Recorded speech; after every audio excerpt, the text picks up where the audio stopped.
손흥민의 인성이 좋기로는 이미 세계적으로 소문이 쫙 퍼져 있습니다. 인위적으로 만들어진 게 아니라 아버지에게 혹독하게 인성 훈련을 받으면서 보기 드문 월드 클래스 선수가 되었습니다. 실력의 인성까지 겸비했으니까 더 팬들이 열광하는 것도 있죠. 최근에는 인터뷰를 통해서 남다른 의리 있는 말을 하면서 논란을 종식시켜 버렸는데요. 겨울 단기 임대설에 대해서 직접적으로 질문을 했는데 그에 대해서 저에 대한 루머가 나오는 것 자체가 불편하고 축구 팬들도 혼란스러울 수 있을 거라고 생각한다. 여태까지 나온 루머나 이런 것들에 대해 사실이 아니라고 말씀을 드릴 수 있다. 라면서 단호하게 말을 했습니다. 그러면서 어느 팀하고 따로 겨울을 통해 간다. 이런 얘기를 단 한 번도 한 적이 없다. 그런 얘기가 나오는 것 자체가 구단의 신뢰가 될 수 있다고 생각한다. 이 자리를 통해 사실이 아니라고 말씀드리고 싶다. 생각하는 것보다 엄청나게 저희 클럽에 대해서 많이 애정하고 있고 또 존중도 많이 하고 있기 때문에 앞으로 제가 뛰고 있는 한 그런 일은 없을 것이라고 생각한다. 이 인터뷰 내용만 들어봐도 진짜 의리 흥민이라고 느껴지죠. 네. 손흥민은 LAFC를 B클럽으로 이끄는 것뿐만 아니라 미국 축구 발전에 이바지하고 싶어하는 것이 궁극적인 목표였습니다. 그래서인지 최근 LAFC 한 관계자 인터뷰에서는 손흥민의 비하인드 스토리를 전하면서 흥미로움을 더했는데요. 진행자조차도 매우 재미있어 했습니다. 자, 함께 영상으로 보시겠습니다. Welcome into Black and Gold Insider. This is where we get to meet the members of the Black and Gold and get to know them a little bit better. I am Max Bretos. I know you enjoy every show, but I truly believe you're going to enjoy this, not only because we're dealing with an LAFC original here from the beginning, but a man who's so well-traveled. I'm already labeling him the most interesting man under the roof there at the Performance Center.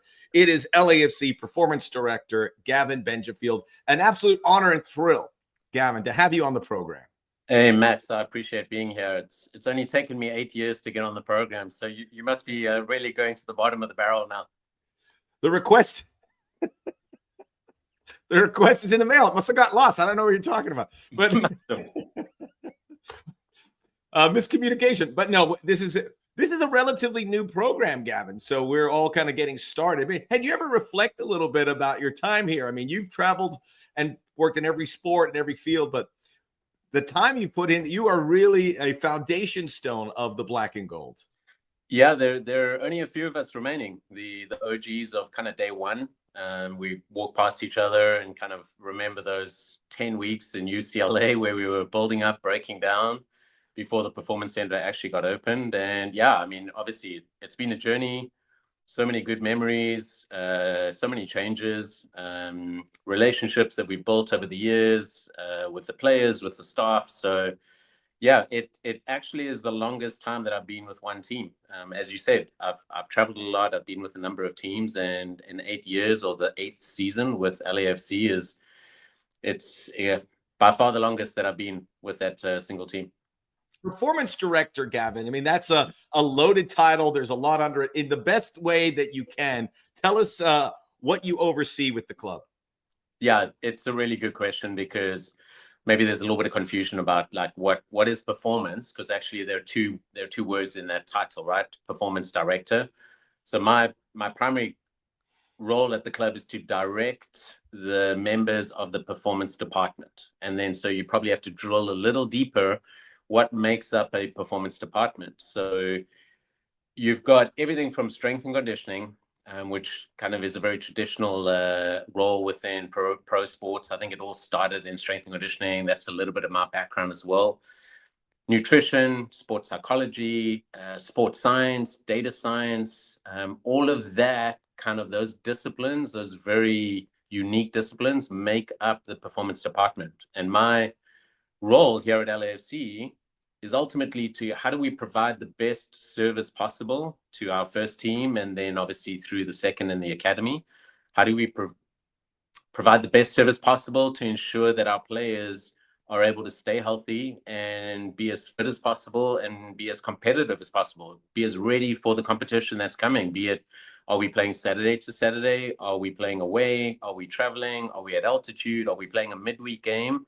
And so it's a roller coaster ride, and it's to try and control as many of the controllables and how to prepare our players for the next match. And Gavin, with everything you mentioned there, strength and conditioning, nutrition, we spoke to Connor Spencer on the show here, and the psychology, all of that, is that all checked off with what LAFC does and what you cover? Yes. So I think that the difference between what you would say us and a Real Madrid or like maybe a Premier League team is just more bodies, more people. So where we would have 2 strength and conditioning coaches, maybe they have 6 strength and conditioning coaches, but the disciplines, those specific tasks that need to be fulfilled, yes, we tick off each one of those disciplines. We like the comparisons to Real Madrid, but this is still relatively new, correct? I mean, clubs in MLS, other American sports are still fine-tuning what is performance and building staffs. Is it safe to say that this is it's still a process and LAFC is a little ahead of it with the group that they have? Yeah, even when we started in 2018, our own performance department has grown. So you would say in our 8 seasons, we have grown. We've probably doubled in the number of staff. We've added some new disciplines as well. And we're trying to stay ahead of other teams within the MLS. But people may think that MLS is behind European standards. I mean, I'm fortunate to sit in this chair, and I've been at a top club. I've been at a club that was 115 years old when I actually walked into the building. And when you do the comparisons and then you have a look and see the differences, yes, MLS and LAFC can punch above its weight, even in the European standards. Gavin, I wonder, though, your colleagues that were in the Premier League said, you're going to MLS, did they ever in their wildest imaginations that you would be here and over your time would oversee the performance of Gareth Bale, Giorgio Chiellini, Carlos Vela, Hugo Lloris, the list goes on, and now more recently, Son Heung-min? Did you ever think? None. I didn't think that at all. When I came here, I was like, hey, I'm going to work with talented local and international players, but never in my wildest dream did I think that I was going to have Gareth Bale walk through the door, or Giorgio, or Carlos, and the list kind of goes on. And I think we'll continue going on because there's a real attraction and draw for players and staff to come and work in this league. And work under your tutelage as well. I mean, that has to be a draw. And I want to take Son Heung-min, for instance, as an example. Yeah. He arrives. Obviously, his performance speaks volumes over the time. He has been able to match that for Spurs, the Korean national team. But how do you take what he's already learned and put him under the LAFC performance umbrella? What does that look like? So I call it a bridge period. So Sonny obviously had spent so many times at Tottenham. So for us, it was to understand what was the lay of the land for him in Tottenham. What provision did they give him? What was he comfortable in receiving?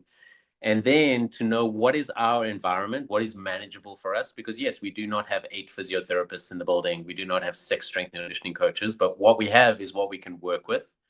And when the distance between these two is very large, then it becomes a challenge for us. But we actually felt that there was not a huge difference between what he was receiving at Tottenham and what we could offer over here. And straight away from day one, it's about relationship building with Sonny, understanding what his preferences are, what he liked, what he didn't like. Because if you go to a restaurant and you have a 7-course meal, but you know what, actually all I wanted to do was just have an entree, like, why are you giving him a 7-course meal? And so, yes, there were things that he was getting at Tottenham that he was maybe like, yeah, that was not really important for me. It didn't benefit me as much as what he thought it would or what they thought it would. So we've scaled it down to what we feel is best suited for him in the environment over here. And he's thriving. He's enjoying himself over here. He's successful. He's bringing attention to the team, to the league. And what an amazing individual. I still remember his first away game, came down for breakfast, and he comes down quite early for breakfast. And I was like, here we go. This guy's going to just grab his breakfast and go up to his room. He sat there for 2 hours, just having conversations, bantering with his new teammates, guys that he's never met before, but he stayed at that table for 2 hours. And he just had these players, some of the younger players, eating out of his hands. But he's so genuine. He's such a nice guy he wasn't doing it out of false pretense, but he was just doing it because that's who he is. And I loved seeing that. And it's so easy to build a relationship with someone like that. Gavin, I think that's a good place. I think we need a sequel here, but I'll leave it at that because that was such a beautiful answer. And I don't know if you could see that, but I wrote a lot of things down. But the thing at the top from our conversation, relationships. Relationship, 100%. Yes. Build them, honor them, keep working at them, because that is what you take home at the end of the day. The memories that I have of working with Carlos and him chewing my ear off sometimes, me chewing his ear off sometimes, me telling him to run, him telling me to go climb a tree or whatever he used to say to me. Yeah, I probably can't say anything, but those are the memories, and those are the deep relational equity that you build over time with players. 네, 손흥민은 LAFC의 빠른 적응을 위해서 이렇게 관계성을 가장 중요시하면서 선수들에게 적극적으로 다가간 거죠. 다른 선수들은 그런 적이 또 없었기 때문에 더 손흥민의 행동들이 특별했다고 느끼는 것 같습니다. 실제로 입단 후에 홈 경기가 거의 3주 뒤였는데도 팀이 합류해서 원정을 돌아다니는 동안 그때 선수들과 빠르게 친해질 수 있었다고 하죠. 월클이라고 해서 동료들에게 의시되기보다 최대한 편하게 하면서 동료들에게 힘도 얻으면서 단 3개월 만에 LAFC의 최고 영향력을 드러내고 있습니다. 네, 참 멋지지 않습니까? 네, 이상 흰수염고래였습니다. 감사합니다.